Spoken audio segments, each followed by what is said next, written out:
Boa noite a todas, todos e todas que nos acompanham. Sejam bem-vindas, bem-vindos e bem-vindes à nossa mesa de sexta-feira à noite do evento Afrofuturismo. Eu me chamo Simone Tavares. Eu me chamo Jane, eu sou estudante de psicologia. E eu me chamo Carla François, eu sou professora do curso de psicologia. E nós estaremos junto com vocês aqui nessa noite, trocando uma ideia entre vocês e a nossa convidada, que é super especial e a gente já apresenta daqui a pouquinho. Esse evento só foi possível, né? Está acontecendo desde o dia 16, por conta de várias mãos que trabalharam para que ele acontecesse. Foram o Núcleo de Direitos Humanos, a Identidade Institucional da PUC-Paraná, o Centro Acadêmico Carla François, o Centro Acadêmico de Design, Centro Acadêmico de Educação Física, o Coletivo Estudantil Diversidade da PUC-Paraná, Coletivo Negrex do Paraná e a IFMSA. Fazer memória é um processo extremamente necessário e importante para nós negros. Muitas vezes essa memória se constrói a partir da oralidade, das histórias contadas pelos mais velhos e que são eternizadas a partir desse compartilhamento. Essas memórias são tecidas a muitas mãos, assim como foi feita essa semana, assim como a gente construiu a Semana Afrofuturismo. Aqui eu vou destacar algumas dessas mãos. As mãos do Sérgio, da Carla, da Jane, da Ana Paula, da Giovana, da Heloísa, do Jefferson, da Natália, da Cauana, dos Joões, da Carol, da Daniela, da Ana Carolina e do Edemilson. Nesse processo, a gente aproveita para analisar, pensar, refletir sobre o passado e se lançar no nosso futuro. Aliás, é sobre esse futuro que nos propusemos a discutir durante essa semana. Um futuro que é narrado por nós, em que, além de provocar o rompimento de estigmas, convoca a nos ver na posição de protagonista. Hoje, nós fazemos a memória de muitos: Zumbi, Dandara, João Miguel, Agatha Félix, o João Freitas e tantos outros silenciados pelo racismo. Por eles, por nossos ancestrais e por nós, o diálogo de agora é sobre vida, e vida em abundância, porque é isso que a gente deseja para o nosso povo. A convidada para essa conversa é professora, empreendedora, mestra em Educação, História, Política e Sociedade pela PUC de São Paulo e doutoranda em Antropologia Social pela Universidade Federal de Santa Catarina. Quando ela percebeu a ausência de um referencial teórico com intelectuais negros na academia, criou uma forma própria de promover uma educação antirracista por meio do coletivo de IGEGE, que através dos seus mais de 100 cursos já formou cerca de 8.000 pessoas.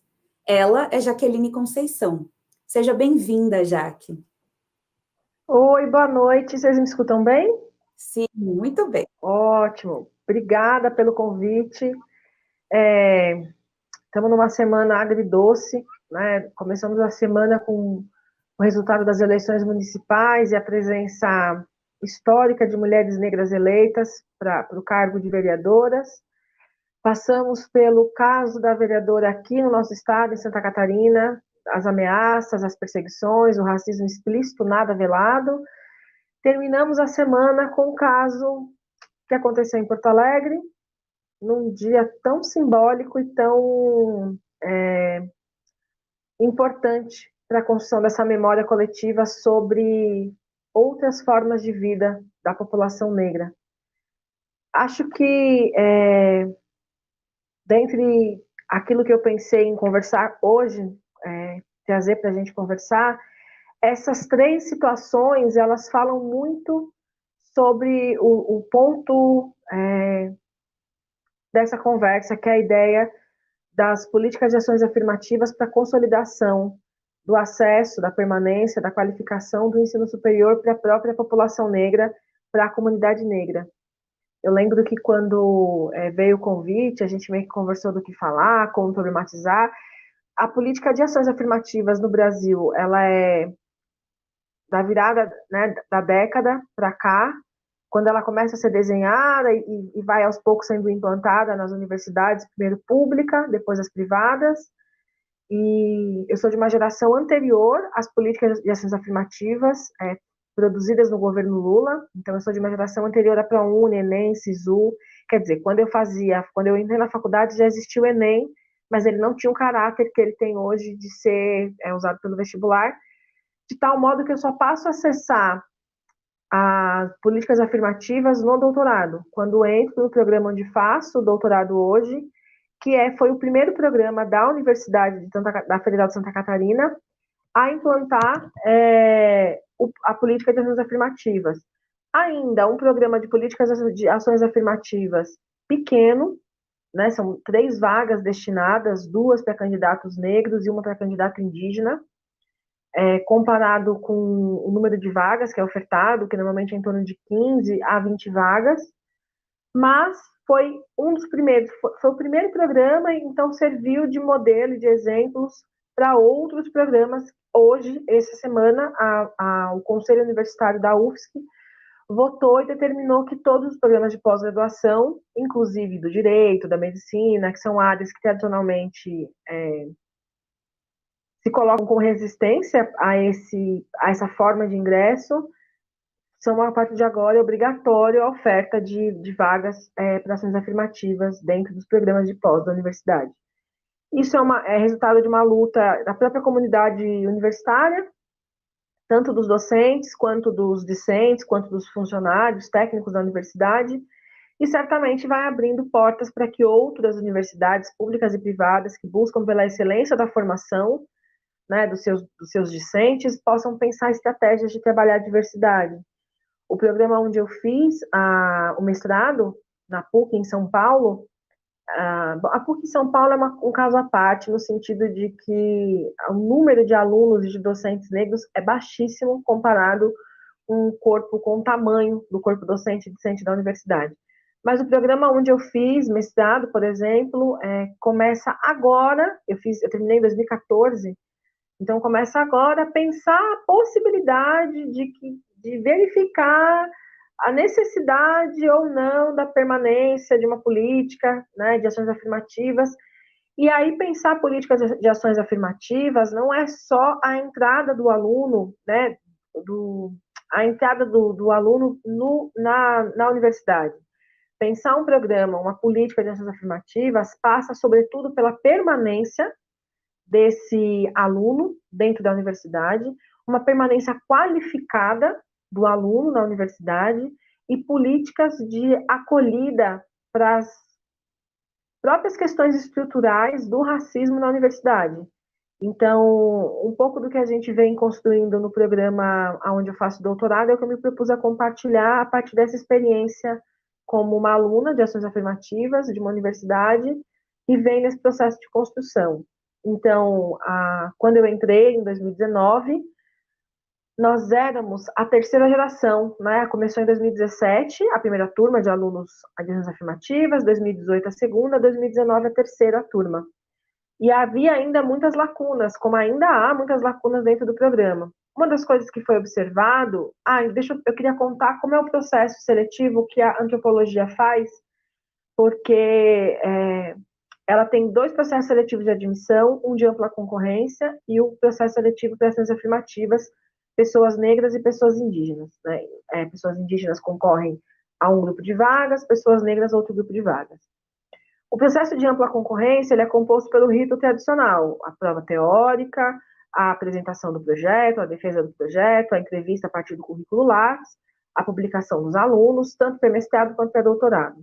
No processo seletivo das ações afirmativas, o que é considerado no processo seletivo é um memorial que a gente escreve e apresenta e defende, né, na entrevista esse memorial, o projeto de pesquisa, que também faz parte da ampla concorrência,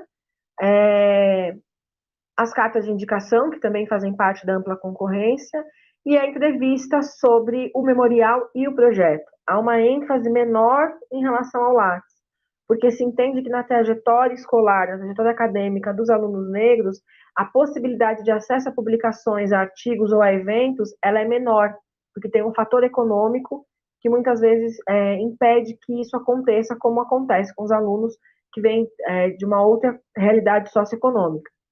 A ideia de focar ou de centrar a análise do processo seletivo nos memoriais é justamente para entender quais foram os processos ao longo da trajetória desse sujeito que levaram ele não só a a vida acadêmica, né, ao local de pesquisador dentro da universidade, mas também entender qual é o diálogo que está explícito no projeto e qual é a relação disso com o próprio Lattes. Pensar mais o percurso do sujeito e o quanto ele pode contribuir a partir do seu lugar político, histórico, para o programa. E aí, todos os anos, os alunos da representação discente do grupo de ações afirmativas organizam um seminário de ações afirmativas, onde a gente vai compartilhando esse memorial. Os alunos que entram naquele ano compartilham o memorial que foi apresentado no processo de seleção com os demais colegas do programa, e a gente debate os entraves do próprio programa na consolidação da política, bem como da universidade. Então, por exemplo, uma dificuldade concreta é um aluno que vem do interior do Acre para estudar, um aluno indígena que vem do interior do Acre para estudar em Santa Catarina, só com a bolsa de R$ 1.500 do mestrado, sem nenhum outro tipo de apoio institucional, porque a universidade não autoriza que esse aluno possa acessar a moradia ou possa conseguir algum tipo de incentivo financeiro em relação ao restaurante universitário, como não pagar, ou a própria questão do vale transporte, o auxílio moradia. A UFSC é uma universidade conhecida por oferecer ela tem um dos melhores programas de permanência do Brasil, em relação às bolsas de permanência que ela oferece, que vão desde do auxílio moradia, por exemplo, até auxílio creche, pago em espécie, em valor, e outras políticas de permanência, que obviamente não atende toda a comunidade, mas atende os mais vulneráveis dentre os vulneráveis. Só que essas políticas não se estendem aos alunos de pós-graduação. Então, esse é um problema da permanência. Né? Como é que a gente garante uma permanência qualificada num processo de formação tão intenso que é a pós-graduação, seja mestrado ou seja doutorado, sem que esse aluno tenha uma permanência qualificada. O outro entrave que a gente observou dentro da própria forma de organização do programa, do programa de pós-graduação em antropologia, pelo incrível que pareça, é a ausência, ou era, a ausência de autores negros e indígenas dentro do currículo de formação obrigatória dos alunos do programa.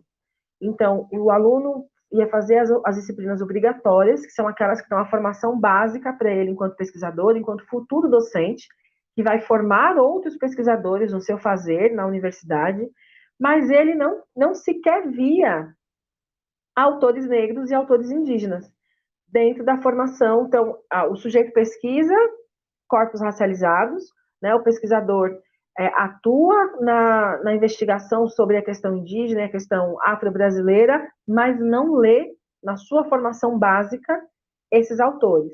Dentro do programa, a gente tem uma tradição, não é uma tradição, mas é uma escolha pedagógica de que todo mundo leia tudo. Então, porque a antropologia ela tem as divisões internas entre a etnologia indígena e os estudos afro-brasileiros, antropologia urbana e várias outras variações, mas que meio que passam ali por um grupo mais ou menos parecido de autores, muda um pouco a área do campo. Então, a gente pode dizer que a antropologia está dividida entre estudos de etnologia indígena, que é focado nas populações ameríndias, e os estudos afro-brasileiros, que são dos fenômenos ligados à população afro-brasileira. Então, a gente tem uma tradição que, se eu pesquiso, se meu campo está dentro dos estudos afro-brasileiros, eu vou estudar também a etnologia indígena e vice-versa, por conta da ideia de uma formação ampla. Mas como é que eu vou estudar, por exemplo, como é que eu enquanto pesquisadora em formação, futura docente, vou pesquisar sobre mulheres negras que fazem samba, mas não vou ler mulheres negras falando sobre a experiência de ler mulheres negras? Eu vou para o campo de pesquisa apenas com uma leitura a partir do olhar, na maioria das vezes, de homens brancos europeus, sobre a produção, sobre a vida, sobre a experiência dessas mulheres. Então, esse foi um dos processos que, da minha turma, né, de 2019, a gente começou a tensionar a necessidade dessa presença no currículo e o desafio de um currículo decolonial de fato. Porque a gente pode pensar numa perspectiva decolonial e ler, por exemplo, a própria Glória Lugones, que é uma autora decolonial, porém que não é brasileira. Então, eu lembro que uma das perguntas que eu fazia muito era por que a gente lê a Lélia Gonzalez na antropologia como feminista, mas não lê a Lélia Gonzalez na antropologia como antropóloga, sendo ela antropóloga de formação. Qual é o entrave que não permite que ela ocupe o lugar histórico que é dela? E essas questões todas passam no âmbito da ideia de políticas de ações afirmativas. Tem a ver também com o processo de identificação do aluno com o currículo que ele está estudando. E muitas vezes os alunos de ações afirmativas vêm de uma trajetória política engajada muito intensa quando chegam até o programa de pós-graduação. Então, eles já trazem dessas experiências uma certa bagagem que os movimentos sociais permitem que eles tenham. Então, algumas leituras raciais, algumas leituras indígenas já vêm dessa trajetória de engajamento para o processo de formação de pesquisador. E quando ele chega dentro do espaço acadêmico, esse conhecimento produzido pela sua comunidade de origem não é validado. Eu acho que esse é o maior dilema hoje, quando a gente pensa em termos de produção de conhecimento no Brasil, das universidades. Essa dificuldade que a universidade tem de validar autores não canônicos. E, curiosamente, autores canônicos sempre são brancos. Na maioria das vezes, homens, certamente estrangeiros. Pouquíssimos autores que a gente toma como canônicos nos campos de pesquisa são mulheres, pouquíssimos. Então, talvez, acho que o meu campo de formação é a pedagogia, talvez a pedagogia tenha um pouco mais de exemplo de grandes nomes que são mulheres, como Emília Ferreiro e Maria Montessori.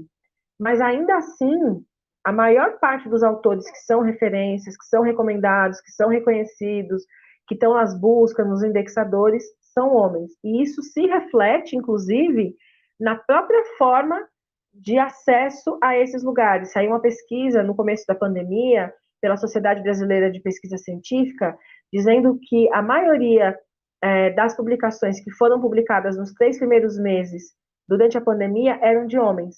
As publicações das mulheres, que sempre tiveram acima, porque as mulheres são a maior parte da pós-graduação, né, em muitas das áreas, acabou decaindo justamente pelo acúmulo do trabalho doméstico, da maternidade, da vida cotidiana, junto com a vida acadêmica. Então, para mim, que me coloco nesse lugar de antropóloga, fica muito claro que esse suposto descompasso não é um descompasso, muito pelo contrário, está dentro de uma lógica e um ritmo que valoriza e que prioriza a produção masculina e a produção branca. Então, como os programas vão reverter esse processo, como as universidades, e aí, se a gente for pensar os programas de pós, que são espaços de formação de pesquisadores, de formação de docentes, de formação de intelectuais, que vão atuar nas suas áreas, vão publicar artigos, vão participar de eventos, vão produzir debates públicos, muitas vezes, vão estar em discussão com a comunidade não acadêmica e acadêmica sobre seus temas de pesquisa, que é esse movimento que a gente está fazendo aqui agora, né? A comunidade acadêmica da psicologia convida a comunidade acadêmica da antropologia, e a gente vai promovendo esse debate. Como os programas que querem formar, e aí é o ciclo, né?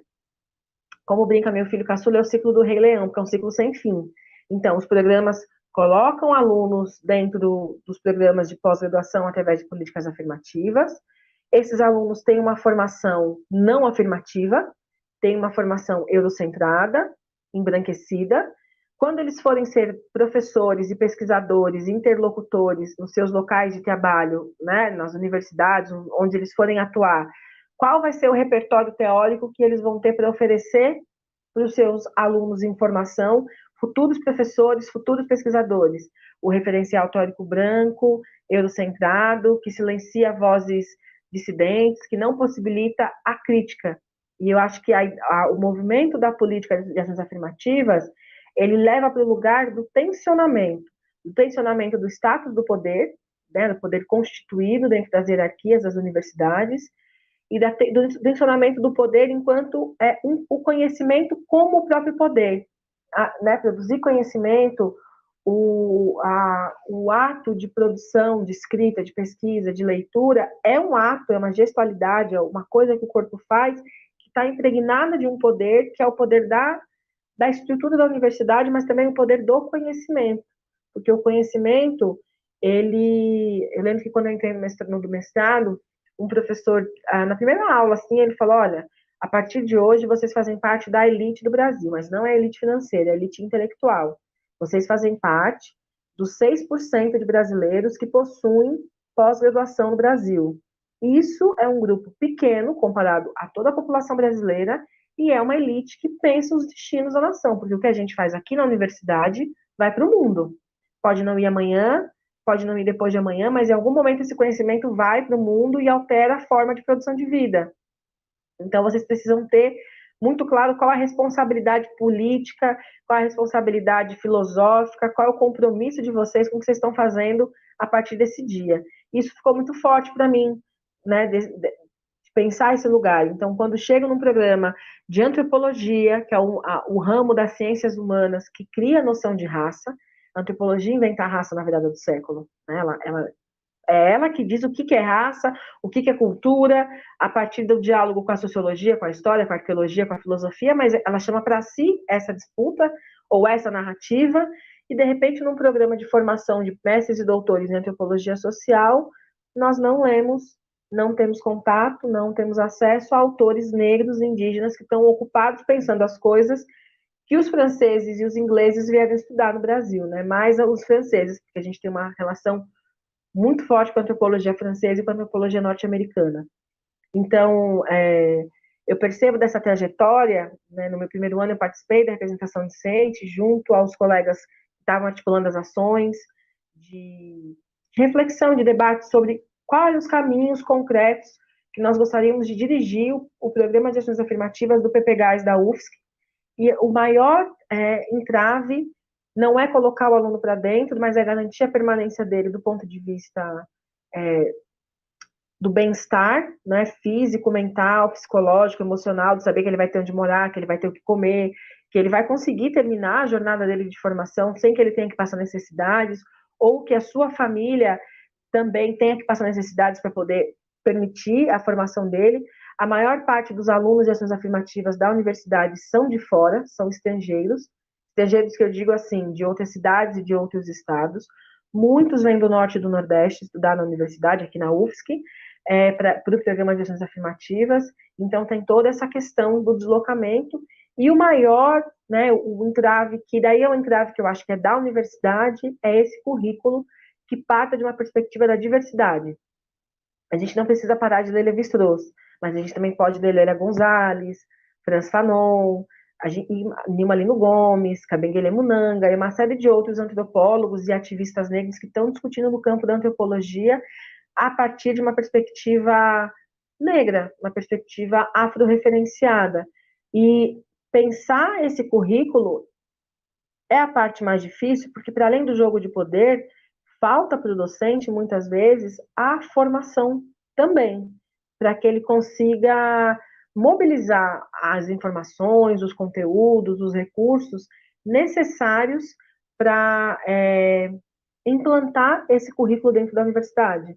Não é que falte publicação, ou que falte intelectual, ou que falte material. O que falta, de fato, é o conhecimento.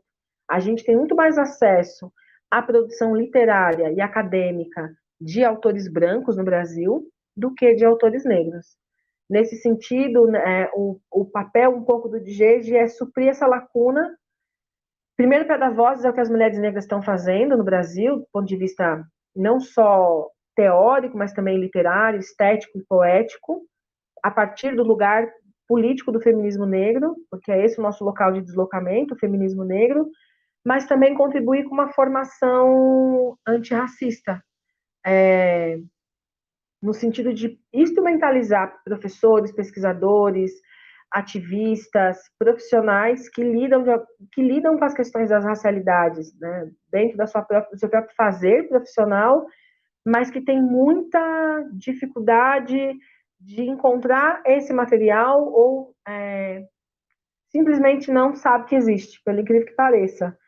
Parece uma coisa até estranha dizer, mas eu lembro de uma colega no final da primeira disciplina do doutorado, e eu tinha sugerido ao professor que incluísse a Lélia Gonzalez para a gente fazer uma discussão sobre corpo, tal, estética, e ao final da disciplina a colega falou assim, olha, eu estou terminando, eu fiz graduação em antropologia, fiz mestrado em antropologia, a gente está terminando o primeiro semestre do doutorado, e eu nunca tinha lido uma única mulher negra sobre nada em toda a minha formação.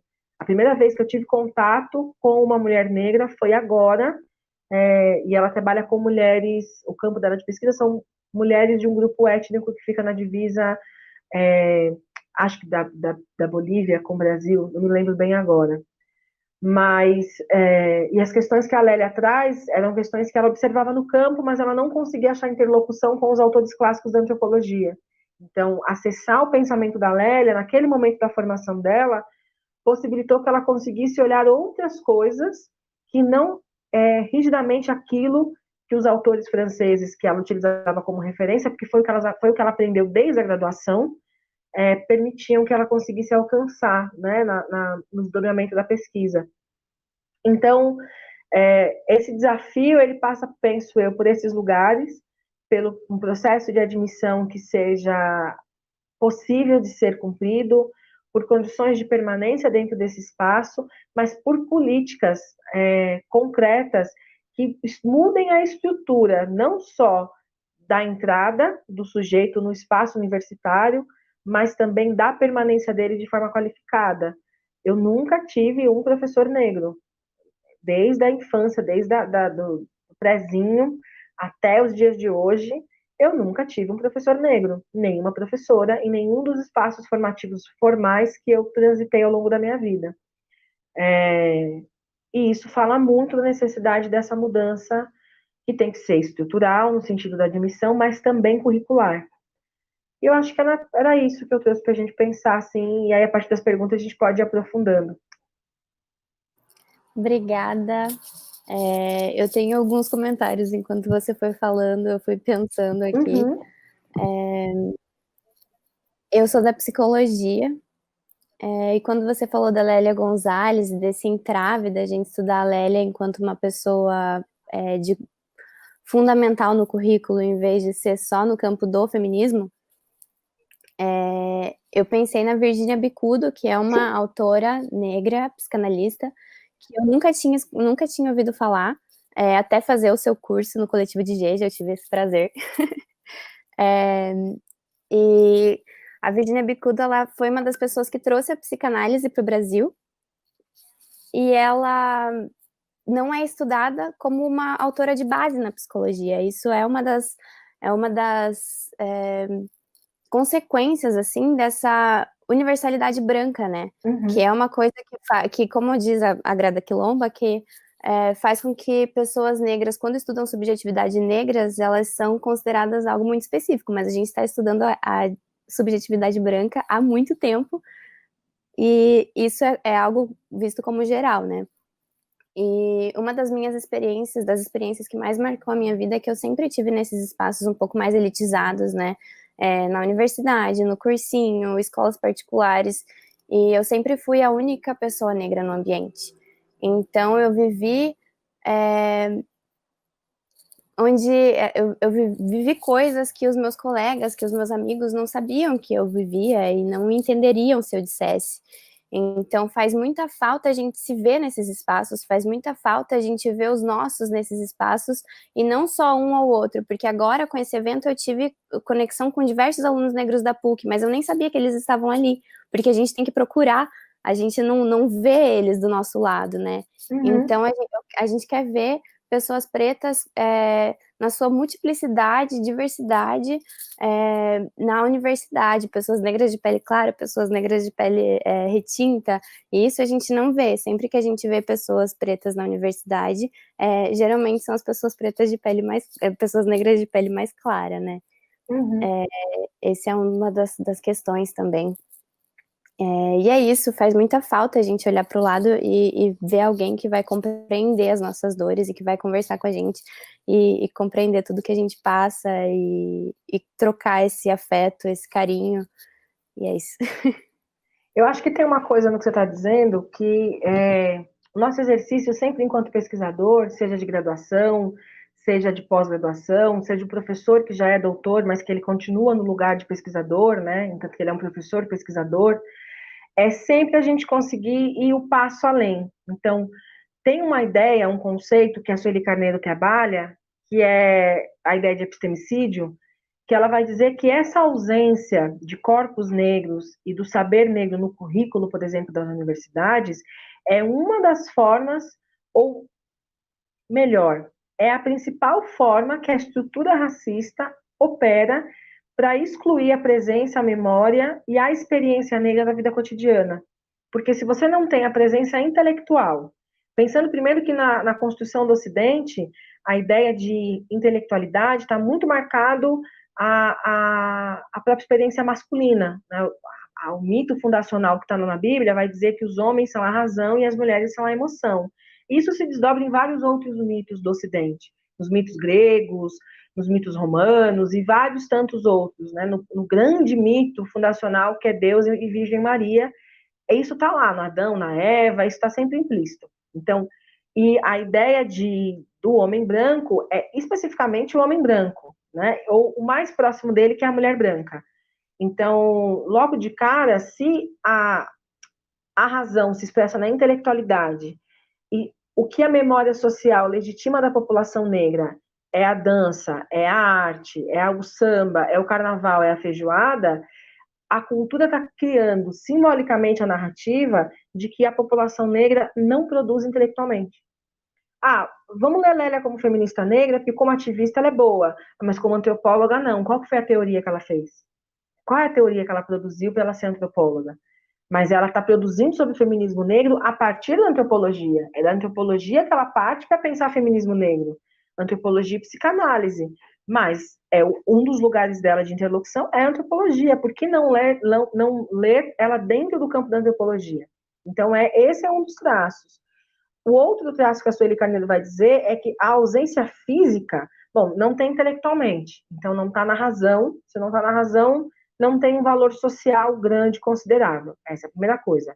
Se não está fisicamente nos espaços, nos lugares, não tem nem pelo menos a memória corporal ou a memória performática, seja de um quadro, numa parede de quadros de pessoas importantes de um determinado local, seja num monumento, seja numa exposição de arte, num livro, numa biblioteca. Se nem a performance simbólica, né, a representação simbólica daquele corpo não está presente, mais um passo para nem sequer imaginar a presença desse corpo.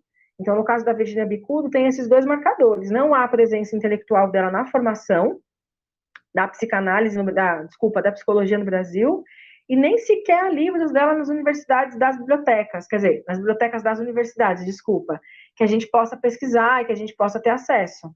Então, são duas formas de ausência colocada. E a terceira, a mais importante da ideia do epistemicídio, é a consolidação do imaginário popular, do imaginário cultural, desse lugar de subalternidade da própria experiência negra.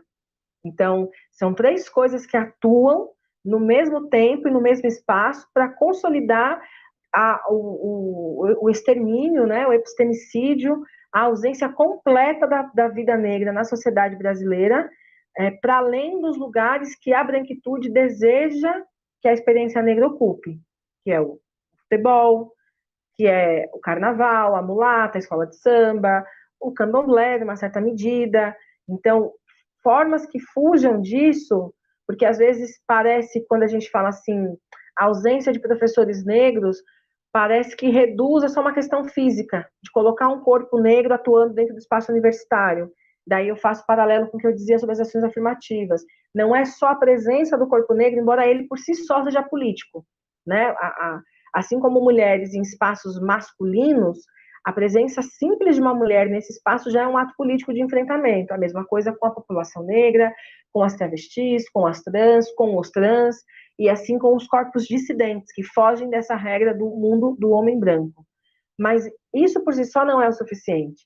É preciso que a gente crie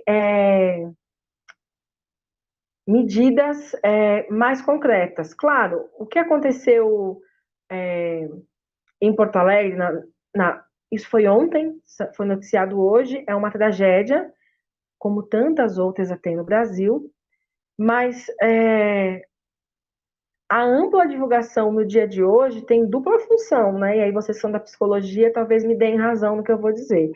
Tem uma dupla função de noticiar uma coisa inadmissível num dia tão simbólico, mas tem uma outra função de reificar o lugar de subalternidade e de sujeição do corpo negro.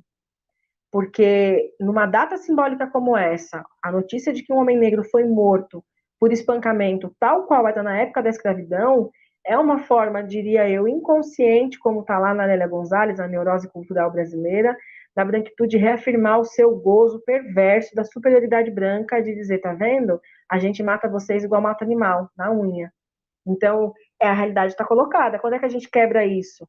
Partindo da ideia da própria psicanálise, quando a gente se torna divertido. Quando é que a gente vai romper o racismo no Brasil? Quando nós estivermos advertidos socialmente das nossas ações racistas presas no nosso inconsciente coletivo, né? Quando essas coisas voltarem no retorno infindável, a gente estiver advertido para dizer, não, isso não é mais bem-vindo. Enquanto a discussão do racismo ficar muito no campo dessas experiências, talvez com caráter um pouco mais subjetivo, a gente não consegue avançar politicamente. E aí, quando a gente avança politicamente, a gente tem a resposta que a professora de Joinville teve, a Ana Lúcia, com a perseguição e a violência e a ameaça contra o corpo dela. Não é só uma ameaça ao mandato, não é só uma descrença à questão política, tem uma questão física colocada. Isso é um balaio de gato, né? É uma coisa mal resolvida e que a gente precisa começar a dar conta. Certamente as políticas de ações afirmativas escancararam isso e abrem esse debate para a universidade, que é onde se produz conhecimentos e faz essas discussões que a gente está fazendo. Em alguma medida, isso vai para a vida cotidiana. Vamos acreditar no futuro, né? Exatamente. Obrigada, professora. A gente tem uma pergunta do chat. Eu queria também pedir para a professora Carla fazer suas considerações. Enquanto você falava também, já que fiquei pensando muito no texto da Spivak, que fala sobre pode o subalterno falar, não sei se vocês já tiveram acesso a essa leitura, e ela traz justamente essa perspectiva, assim, de que às vezes o opressor coloca o subalterno nesse lugar de eu te dei o lugar de fala, você não fez uso. Mas quais foram todas as outras formas de silenciamento que não foram verbalizadas e que impediram essa pessoa que está numa situação de subalternidade de fazer uso dessa fala, né? Então, é muito forte isso que você traz, sobretudo no dia de hoje, assim. A Heloísa traz uma pergunta bastante objetiva, que é quando, né, você acredita o quão abertas as universidades privadas estão para adotar, enfim, discutir políticas de ações afirmativas, além do acesso através do Enem. E aqui eu queria acrescentar um dado, que a Sinopse Estatística da Educação Superior de 2019, que foi organizada pelo INEP, apresenta que no Paraná apenas 18% dos estudantes de instituições de ensino superior privadas se autodeclaram negros. Então, mesmo que a gente tenha uma política de acesso, como é o caso do Enem, a gente ainda tem um número muito baixo de estudantes autodeclarados. E aqui a gente pode falar sobre várias coisas, né? A gente pode versar sobre a dificuldade da autodeclaração, sobre esse processo de identidade, da pessoa não se reconhecer como negro, negra, ou também por elas não estarem, de fato, acessando esse direito. Eu acho que tem mais um fator, que é a relação da presença da população negra no território onde a universidade está inserida. Esse também é um dado, porque quando você vai para outros estados, como, por exemplo, o estado de São Paulo, o mapa da educação privada vai dizer que, sobretudo nas universidades populares, né, porque a gente tem em São Paulo as universidades de elite privada, FAAP, Mackenzie, PUC São Paulo, e a gente tem as universidades populares, que são aquelas universidades que oferecem uma formação a preço mais baixo em larga escala. Então, principalmente quando se vai para essas universidades populares, que inclusive foi a universidade, o perfil da universidade onde eu fiz graduação, porque era onde tinha bolsa, eu queria muito fazer faculdade, então se é o que tem, vamos, que é o que tem. Óbvio, né? Eu queria fazer PUC, mas era uma coisa inalcançável, inatingível, inviável, pela própria política da universidade mesmo, assim, desde o vestibular até o custear ou alcançar a possibilidade de bolsa dentro da universidade. Então, quando vai para São Paulo, por exemplo, que tem uma presença negra maior comparado ao sul do Brasil, Paraná, Santa Catarina e Rio Grande do Sul, essa presença ela é maior. Então, acho que tem mais esse dado de pensar qual é a distribuição racial do próprio estado, quais são os locais de localização dessas universidades privadas em relação a essa distribuição racial e qual é a oferta da educação básica no estado, porque para acessar o ensino superior, o sujeito precisa acessar a educação básica. Então, são uma série de questões que vão levar ou não a esse acesso às universidades, à universidade, seja ela pública ou privada, né? Mas supostamente a universidade privada é mais alcançável, né? Pelos caráteres, pelo caráter que ela tem. A fala da Jaqueline nos convoca a pensarmos o currículo que é disponibilizado aos nossos estudantes, a formação de nossos professores para que estejam preparados para acolher muitas vezes relatos de racismo ou até para intervir em situações em sala de aula. Também nos convida a pensar a rede de apoio para esses estudantes dentro do espaço da educação superior. É importante que as pessoas autodeclaradas negras e negros, que são estudantes, se sintam acolhidas dentro desse espaço da instituição de ensino. Cada uma desses pontos destacados pela Jaqueline nos levam para maior qualidade de permanência, para um aumento no índice de permanência desses estudantes nas instituições e também para maior qualidade no acesso dessa população. Então, que juntos nós nos esforcemos para poder criar uma realidade mais equânime no que diz respeito às questões étnico-raciais.